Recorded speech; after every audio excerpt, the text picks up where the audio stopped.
In case you hadn't noticed, Davy Russell is back, Neil Channing. He's made the comeback. I know. With Jack Kennedy injured. What kind of price could you have got the day he retired on him to kind of, win a race at Cheltenham this year or something? That would have been quite a good coup, wouldn't it, really? Well, some who know him, Paige, would say that it was never that big a price that he was going to come back. Were you surprised or not? As in when he retired, it was... look, I personally haven't really, I don't particularly know him, so I couldn't comment from a personal side. But look, I think it's great for Gordon Elliott that he's got someone that he can trust. Not that he wouldn't trust the young lads, but actually, I remember Luke was saying something yesterday about when you're a young lad getting put on a stage, if it goes wrong, that could be your career over. So at least Gordon and the whole team know that going into Cheltenham, they have someone that they know and the owners know, and that's really important. Yeah, and owner power now is probably more significant than it's ever been. Jane, what did you make of it when you heard he was coming out of retirement? I'm surprised he went into retirement. I'm not remotely surprised he's come out of it. Because that's him. That's the man. I'll be surprised if he's not here next year. I mean, that's going to be the question. Yeah, the question is, when is he going to retire a second time? I'd be surprised if it's soon. But I got the feeling from it that he was literally just going to do it until Jack came back. But you think he might? You don't think so? I don't know, but I don't know him either. A few jockeys have done it, haven't they? Though, Leighton Aspel, and I know they were a bit younger at the time, but loads of jockeys do it, don't they? And maybe he comes back with a different mindset and goes, actually, I couldn't. Yeah. But you never know, do you? Well, jockeys who've retired. Leighton Aspel came back and won 2 Grand Nationals. Ryan Matthews came back, won on about his last 11 rides. Jamie Spencer retired. People forget about that. He didn't take too long to come back. I might go and have a quick bet on Dettori for the 25 Derby. No, I'd say this might definitely be his swan song. He's going well as well in California. He's not far off being leading rider at Santa Anita at the moment. There was an attendance uplift over Christmas. There was all doom and gloom, really, until November. Attendances had been broadly down, apart from the very big festivals across the board. Between Christmas and New Year, you all went racing. There was a massive uplift on 2019, which is the last genuine metric that you could use. Do you have any idea why that might be, Neil? So it was 14% down up to the November, I think, was the figure, from the period in 2019, the pre-COVID, that they felt that was a reasonable thing to measure it against. I did see, like, Huntingdon and I think it was Market Raisin had, like, 25% increases on their Boxing Day fixtures. And, I think, there's been talk, hasn't there, that Gold Cup sales, they're getting a lot more interest. Ascot say that lots of people are inquiring about membership. Lingfield have done a nice offer for their big festival. Where you get 2 of the 3 days, don't you, for a tenner or something? I can't remember exactly, but that seems to be going very well. I think it's localised stuff like that, isn't it, where people have really pushed a specific thing rather than a general uptick. I mean, obviously, the cost of living crisis is a large part of why. But people still want to go out and do things, don't they? You can't stay in the house. Toxeter on New Year's Eve was, I couldn't even get in myself. I had to go in through the back, through where the horses are. I've never seen so many people. But do you think that the thing that's happening maybe, because racing, in terms of the numbers of people that go racing, a lot of it is the same people go lots and lots of times over the year. Do you think people are going less times, but they're picking and choosing the ones they go to, and so the bigger meetings, the Boxing Days, the bank holidays, are getting the crowds? Maybe. I thought the people at Uttoxeter and Exeter the following day were not people that went racing that often. They were sort of, I don't know, I just thought they were just having a great time. It was a lot of young people, I noticed. Yeah, was it holidays, school holidays? It's nice to think if it was school holidays and stuff that young people are going, and then if you can capture them, maybe then they'll start feeling back out again. But it was great. It was great to go when the whole places were buzzing. It was wonderful. Warwick was sold out. Yeah, well, Uttoxeter was sold out. Yeah. And let's face it, the weather wasn't always great. Yeah, it was nice on Boxing Day, but after that it's been pretty horrible. So is there some encouragement out there? It looks as though there might be, bucking the trend. Now, Jane, you are now training for quite a few syndicates. You want your owners on the track. you're finding it quite tricky at the moment. Yeah, it's interesting. We have 2 syndicates in our yard, our own racing club and Chasing Gold, and and these are businesses.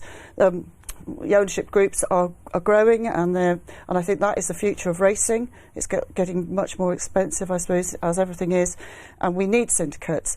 But the people that run those 2 in yard are struggling to get the badges that they need. And actually, our own racing club, Martin Booth, works incredibly hard to get enough badges.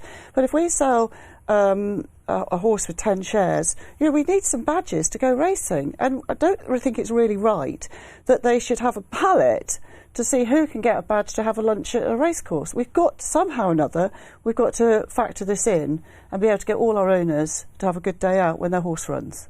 And so how many would be in one of your syndicates, generally? Well, I suppose every syndicate has 10 shares of 10%, so you've got 10, but then nobody wants to go racing on their own, do they? So then you've got sort of 20 people that could be going. OK, that's rare that everybody turns up. But I think that at the moment they're limited to 8 for a syndicate, and it just isn't enough. So somehow we need to find a way of making sure that every owner has actually got a way of having an inexpensive but nice lunch and get in. It makes sense, doesn't it? Totally, and like if you have the big meetings that we're saying are sold out, and that is very much specified that you're limited. But we're moaning about people not going to midweek races, yet they can't even get a lunch for going and supporting the sport. It does seem a bit backwards, but it's for the owners that they're paying their training fee or their whatever syndicate membership fee every month, and the odd occasion their horse actually runs. They want to go with everybody else in that syndicate, because that's all of ours sort of tend to know each other because they're small syndicates. Yeah. And they just want to go and sit down at a table and have a meal together. Yeah, I mean, it does make perfect sense. There's got to be more flex. Certainly the Jockey Club Chief Executive, Nevin Truesdale, promised me a few weeks ago that they were going to take a much more intuitive approach to syndicates, and fingers crossed that's replicated across the industry. Now, we need the owners, of course we do. We need money to be bet on the sport as well, Neil Channing, something that has been threatened significantly. We've talked about affordability checks so much on this show over the last couple of years. Where are we at the moment with the gambling review? Well, where we're at with it, somebody said to me the other day that the DCMS are getting a bit waylaid. They've had a lot of trouble with this online harms bill. It's taking up a lot of their time. But also, apparently, the DCMS are in charge of the coronation. And they're only a small department. The coronation's in June, and that might actually hold up the white paper. But putting that aside, we had ARC saying recently that 800 million less was going to be gambled on horse racing because of affordability checks. Which have already come in, I mean... And that would in turn lead to a £40 million shortfall for the financing of the sport. And horse racing, roughly speaking, gets about somewhere in the region of 260 million funding for the sport. So 40 million is about 15%. Interestingly, we had some figures this week. 888 William Hill gave their figures, and online revenues were down 15%. So that would suggest that Martin Cruddas of ARC's figures of 40 million, 800 million turnover, 40 million money to racing was not an exaggeration, that seems to be borne out. Now, you can't say for sure that the reason that 888 and Hill's numbers are down 15% is purely affordability. It could be a little bit to do with the cost of living crisis as well, but it's certainly a fact that, bigger staking punters are having to go through affordability checks. Anecdotally, the companies say that 90% of people won't comply with them. And they're now not seeing the turnover. We also had figures this week from Bet365. Kindred had, that's Unibet and 32 Red. They had quite bad figures out this week. It does look like it's having a huge effect already, and it's going to affect the sport of horse racing, not just the betting industry, because of the money that comes from it. And we've talked again about the black market and the risk of punters migrating other territories to bet. Yeah. What do you want specifically to say about that this week? Okay, well, so last time I was on, I think I had a bit of a whinge generally about the You normally gambling. do, to be fair. It was about the Gambling Commission. To be honest, they do deserve it. I've been quite generous to them in the past, not slagging them off every single time I'm on the programme, because they're a terrible organisation. This week they had a lady from there made a speech in Denmark, where she said that the black market was all exaggerated and that people within the gambling industry were trying to sort of make out that it was a big threat. Where do you think the 15% of revenue that's gone from 888 William Hill and the other drops in revenue from Bet365 and Kindred, where do you think these punters have gone to? They haven't all quit gambling overnight. I did see James Noyes, he of the £100 threshold for affordability from the Social Market Foundation, the man who kind of started that whole debate.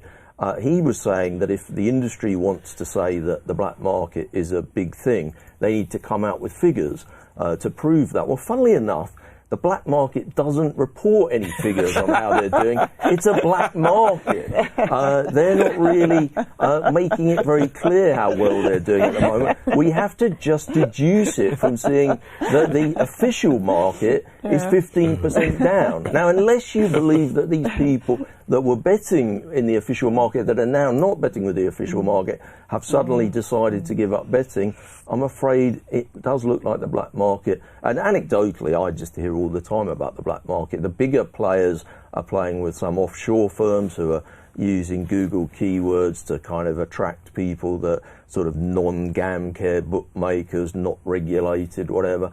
And the sort of intermediate to smaller punters, the kind of £100 punters, it's just all WhatsApp bookies. Getting offered WhatsApp bookie accounts all the time from dodgy sources, and it's happening more and more.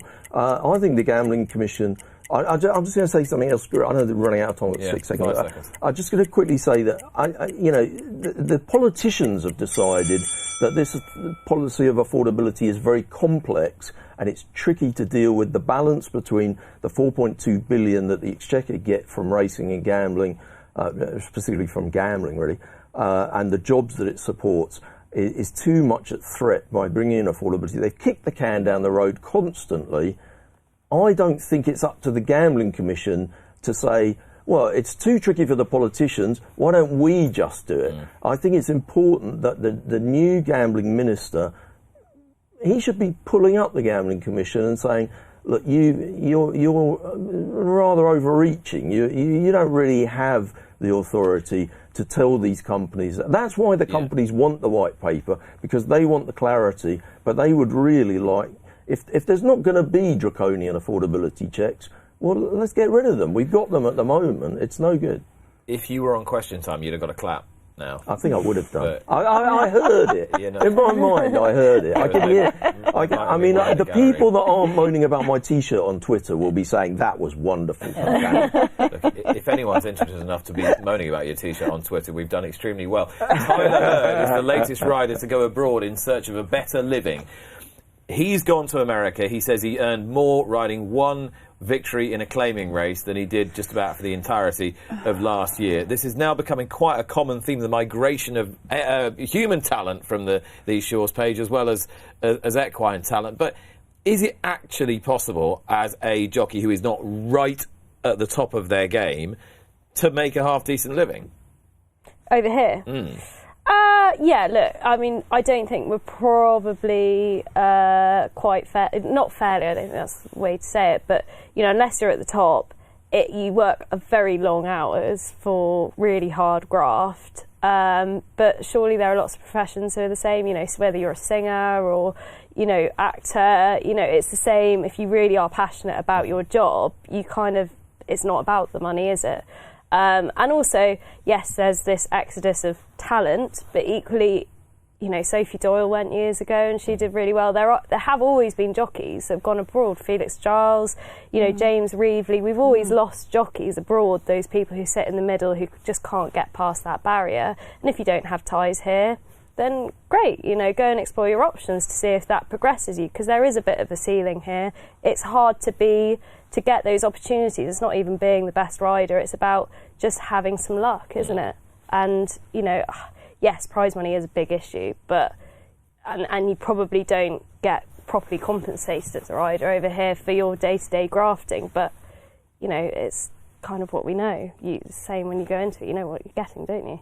And the point that Tyler was making, that a few jockeys have made, is not so much that the prize money here is so much less, because we know, and that's always going to be the case, it's the cost of being a jockey. The actual, your overheads are quite large. Yes.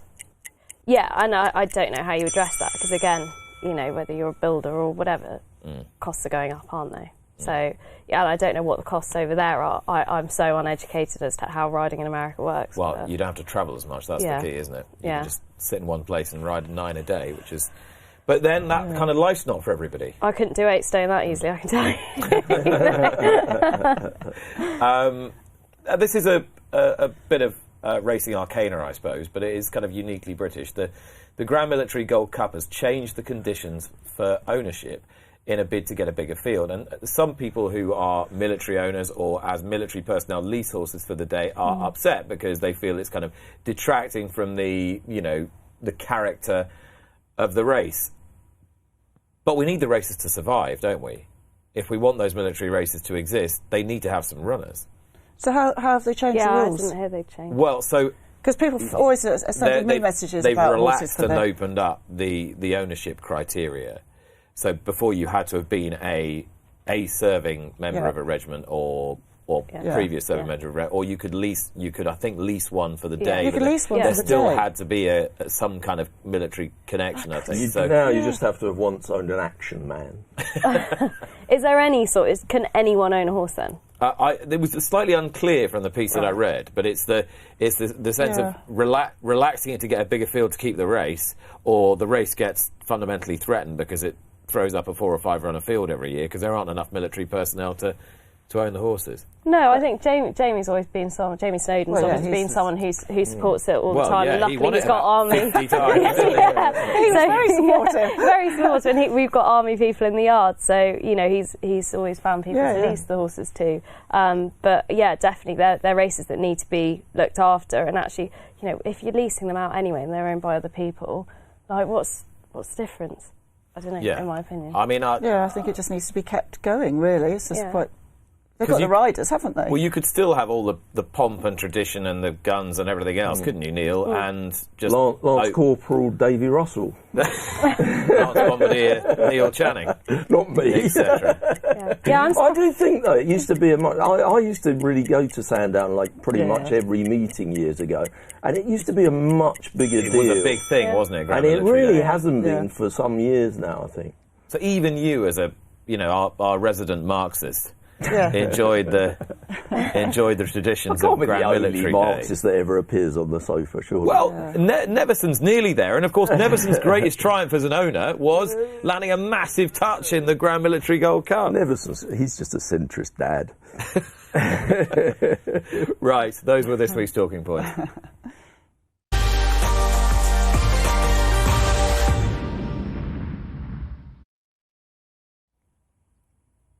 Whatever thanks I give my guests today is not going to do them justice. Thank you very much, Paige Fuller, for coming in. And I'm sorry it had to be in the puffer jacket and that you've not it's hot roasted. Not quite, my cheeks aren't too rosy yet. No, it's all and best of luck for the next few weeks. Jane, thank you. It's been an absolute education. And Neil, you're going to stay with us for a little while? Yeah, I haven't even eaten my full body weight yet. Okay, well, he gets stuck into the pastries. We're going to take a little break. We'll be back very shortly.